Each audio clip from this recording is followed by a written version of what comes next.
Welcome back, beautiful tri-state area. You're listening to A Moment of Zen right here on 710 WOR, the voice of New York, iHeartRadio. I'm your host, Zen Sams.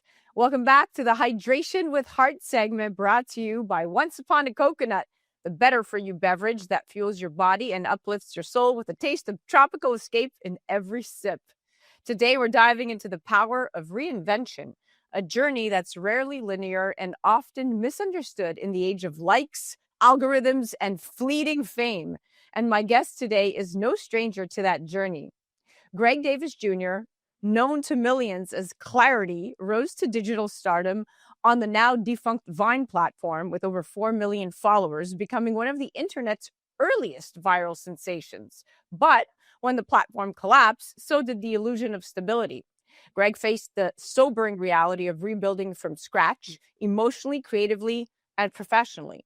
Now, today, he's quietly and steadily redefining himself as an indie filmmaker, storyteller, and advocate for mental health, with a growing body of work that reflects depth, resilience, and just raw authenticity. In a culture obsessed with quick fame and even quicker fades, his story is a powerful reminder that growth doesn't happen on a timeline. It happens in truth. According to a recent study by the American Psychological Association, over 60% of content creators report experiencing burnout, identity loss, and mental health struggles post-virality. Yet, very few talk about what comes after the spotlight dims. Today, Greg's going to open up about life beyond the viral wave, the personal breakthroughs that emerge through the breakdowns, and what it really means to live and create with clarity. No filters, no scripts, just clarity. A raw, real comeback story for the soul. Welcome to the show, superstar. Zen, that was so good. You're good. You're good. So let's chat the aftermath of going viral, right? The internet can feel like a stage with no off switch. And when that stage disappears, as Vine did, so many creators were left feeling disoriented and invisible. Now, your rise and fall from viral fame happened publicly, but the rebuilding was deeply private. What was that moment like for you the day you realized the world had moved on and you had to find yourself again off camera? I kind of saw Vine the fall coming, funny enough, just from internal things and just like I knew. So I was preparing myself for it anyway. So by the time Vine like fell and collapsed on itself and imploded, I was already sort of shifting anyway. Like I was already starting to transition to Instagram, and I was already kind of like forming my production company and thinking about like projects and short and filmed ideas and things I wanted to do because I had already made some. So now I was just thinking like I could take everything I learned from, the Vine days and just going viral. It was still the same thing, right? Like if you're creating stories, whether it's 6 seconds or 60 minutes, right? Or with a phone or an actual camera. I just took everything I had built over the years from Vine and social media and just transferred it to like applying that to real life. And I just probably is going to need a little bit more money to do it now. So I'm grateful that I had a contingency plan. I love it. I love the contingency plan, and that the kind of raw honesty is rare. So thank you for sharing that. And it takes immense courage to admit when the curtain falls, and even more strength to rebuild a new one on your own terms, which you've done. So now let's pivot to mental health in the creator economy. The pressure to perform, to be quote unquote on, to stay relevant, it's crushing. You've been open about mental health, right? You've been very open and transparent. How did you protect your mental well-being during the silence between the spotlight? And what happened, or specifically, what helped you find your footing again? I can go, right? I got cardio. I can go when I'm when I'm motivated or inspired, or feel like there's purpose attached to it. But if I start to feel like it's becoming something I no longer love, then I get burnt out spiritually, right? Emotionally, get burnt out from an artist's perspective. So, but that burnout is real, and that pressure to keep it up is real because the game changes, and you're not afraid of a fight. Like that's what happens. Change happens. But if you no longer love the system that it's becoming, it's like why continue to invest in that? But not even that. Like you're doing all this work, and then you don't own anything. Like that was the biggest thing for me. It's like, dude, I'm glad for the fame and everything, connections and money that I got from it all. But it's like they pulled the plug on this thing. Like, what do I have? like I have some claiming licensing on YouTube that I can, if anybody reads my stuff, I get a check every month. But like, what is that? Of everything I've done, right? Even if you miss an error where now the money is even insanely bigger than it was when we were going through it and we started. But like, I started thinking differently.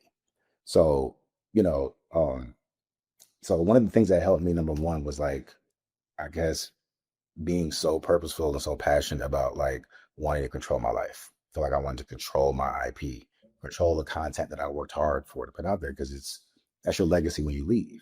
So this is the perfect time for me to ask this question. So let's chat purpose versus popularity. So many creators chase that viral moment, but you've shifted gears from being consumed to being intentional. You're saying that right now. That's a major pivot in purpose. What does purpose look like for you today? And how has that shift changed the kind of art and storytelling you now feel called to create? I've always been about purpose. My dad always preached that. It's like, son, move when you move with intention, no wasted steps, no wasted loop. That's kind of what I live by. So purpose is big for me because it gives you a why. It gives you that thing. It gives you a sense of importance, but not even just for yourself to feel like, I'm important. It's just like you help pass along Earth, like you help with the thing, the whole system. Like if like Earth and the way we operate was one AI chip, like we're a part, like the G20 chip and NVIDIA sells like 25. Yeah. If we're like an important piece of that chip to make this whole thing work, that's dope. Because you're a part of something big that unless you do your part, it's broken. Right. And so like purpose is dope because it makes you not quit. It makes you keep going and it makes you do something more than just for yourself. You know what I'm saying? You're doing stuff that helps other people and your people behind you and your children and what I mean, whoever else, your family, legacy type stuff. So yeah, I mean, purpose is everything. So that's Purpose is everything. Purpose is And everything. it's inspiring to hear you speak about purpose and intention in a world chasing clout. Clarity really is the new currency, no pun intended. Yeah. No, that's what it made me feel tired too. I saw where it was going. It was no longer about like being creative and coming up with ideas that were actually funny that you had to go viral because people laughed. It just became about, I mean, there was silly stuff in our generation too, but now it's just like the chase for virality is the new drug, yo. Like it's nuts. So let's chat the indie filmmaker's road. So you're now writing, directing, and acting in indie projects like Day of Joy, a very intimate and grounded film. It's a far cry from a 6-second skit. Yeah. What has the journey into independent filmmaking taught you about creativity, control, and the kind of impact that you're speaking about that you want to leave behind, that legacy? They said they call it your spark back, but I call it, I got my assignment back. You know what I'm saying? Like, when we're on this earth, I feel like, God gives us all an assignment. So when I started journeying into like indie filmmaking world, I got rejuvenated. You know what I mean? Like I wanted to create again. And when you are obedient to your purpose, that's on the other side of that is all the blessings at. You know what I'm saying? So it's like you gotta be obedient to purpose because that's how you get blessed. That's where your blessings are on the other side of obedience. Preach. Look at you. I mean, that's a powerful perspective. Sometimes the constraints of indie filmmaking birth the most meaningful art, and your shift from viral to vulnerable is proof of that. Yeah. Right. So let's chat social media and self-worth. We often confuse metrics with meaning, followers with value, but you've stepped away from that noise. How do you now define success? And how did you relearn your worth beyond likes and views? My child. I mean, at first, yeah, like I was still trying to hold on to this old life. And all of a sudden, boom, I'm a dad. It was like it's a whole shift. And so, but it was like starting my company, being an indie filmmaker, and then now being a father. I just came from creation to creation. I didn't have a break. I didn't have time to stop. So like currency, like it's crazy from a business perspective. Yeah, having followers is currency because there's a metric to it, right? Like how we used to, our rate for a brand deal or whatever, like, how they quantify it. So it is such a thing. If you have 1 million followers, this means XYZ. There's literally a price. Right. Those amount of followers, like per 100,000 followers. So you can give adequate quotes based on it. So for a content creator, it was mad important to like grow your following, get more followers because that was a price. That was a hard, cold industry fact. This is my price. You can't deny my price. You can't hide my price. Like this was for a creator. That was our visual currency, our price. You couldn't argue it. It's like a stock price. If you go look at Tesla, it's 335. You can't argue with that. Why? Because if you go look up Tesla, it says 335. So our followers were like our stock price, and it would be up and down. So if you kept doing what you need to do and grow as a company, because it's all we were, little individual companies, you could quantify that. But so that was the rate. And how do I step away from that? You just got to know like what's more important. It's like I rather have, number one, like what's life? Like what is life, right? Not to be cliche and corny, but what is life? I no longer feel this is a machine that's not feeding me. I can't benefit off this. They have the edge, right? The house wins. So I need to start my own house so that everything I work for is by the till of my own hand, right? So my daughter helped me to step away from that and just really not care. And then like being okay with no longer having engagement or followers. I don't care, because that means if I have to keep creating to keep that up, then so be it. I want my life. I want my freedom. That's more important. And so those things helped. Now, advice for the next gen creator, right? There's an entire generation building their lives on digital validation, and many are headed for the same emotional cliff that you faced. So what's the one thing you'd tell the next wave of content creators who are chasing visibility but may lose themselves in the process? Man, own everything from now. And number one, like your value isn't in your followers, and it's a hard shift. But if you stay true to your purpose, to your why, life will always help you figure out how to like counter maneuver, right? Like, it's like boxing. It's like, you gotta just, boom, you gotta counter maneuver and hit, bam, right? So it's like that with life in your plan, right? Just always be ready to maneuver and counter when something happens, because no matter what, they press the button, it's done. Like Mark Zuckerberg could wake up tomorrow and be like, no more Facebook. That means no more Instagram. And there's who can do what. Yeah. I mean, think of the fright that TikTok imposed just half a year ago when they were going to shut down TikTok across America. Every content creator was freaking out that now their earnings and their income would dip, because it would.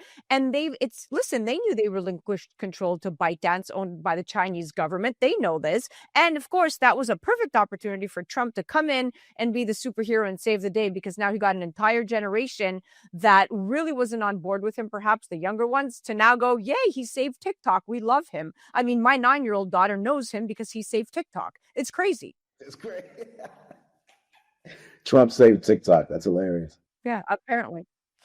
Well, listen, it's the wisdom we don't see enough of online. That's what we just captured here today with you, and you've lived it, and your story is helping to rewrite the narrative for so many others. So I thank you for coming on today and sharing your story, and we're going to continue to follow you, and we're going to continue to watch your films and support you. So thank you so much, Klarity.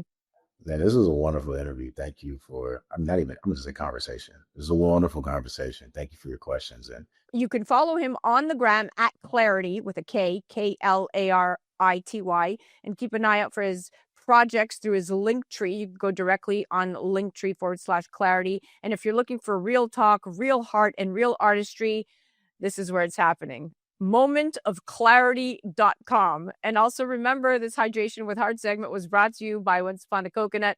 Hydrate better, live better, and support the stories that move us. You're listening to A Moment of Zen right here on 710 WOR, the voice of New York, iHeartRadio. We'll be right back after this. A Moment of Zen is brought to you by Once Upon a Coconut. Discover the refreshing taste of 100% pure coconut water that actually tastes great. Naturally sweet with no artificial flavors or added sugar. It's packed with electrolytes to keep you hydrated throughout your day. And with 10% of profits going to charity, every sip makes a difference. Pure taste, pure goodness.